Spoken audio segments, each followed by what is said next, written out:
সবাই তো রেডি, মানে রিহার্সালও আমরা করে ফেলেছি, শুধু ওদেরকে তৈরি করতে হবে, আর কিছুই না। রায়বাড়িতে পরিবেশিত হবে আজকের আসল আকর্ষণ।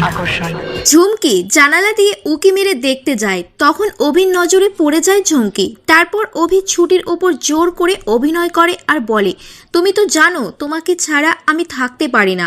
আসলে ঝুমকিকে শোনানোর জন্যই অভি এসব কথা বলে, কিন্তু ছুটি বুঝতে পারে না অভি কেন হঠাৎ এমন আচরণ করছে। আমার কোমরের ব্যথার জন্য আগামী 2 দিন যদি আমাকে নিচে থাকতে হয়, তাহলে ছুটি তোমাকেও কিন্তু আমার সাথে থাকতে হবে। ছুটি বলে, এখন তো এখানে কেউ নেই, তাহলে আপনি কেন এমন করছেন? সাবিত্রীদি আমাকে ঠিক কথাই বলেছিল, ছেলেদের বিশ্বাস করতে নেই। ছুটি বেশি করে চিৎকার করে আর বলে, আপনার হাত কিন্তু এবার আমি কামড়ে দেব। আপনি চুপ করুন। ঝুমকি জানালার পাশে দাঁড়িয়ে আছে, সব কিছু কিন্তু জেনে যাবে এবার। তারপর ঝুমকি জানালার ওপর থেকে নিচে ঈশার গায়ের ওপরে পড়ে যায়।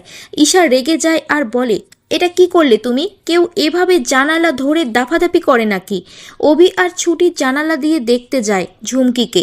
ঝুমকি বলে, ও ঈশাদি, আমি হয়তো আর দাঁড়াতে পারবো না, পায়ে খুব ব্যথা করছে।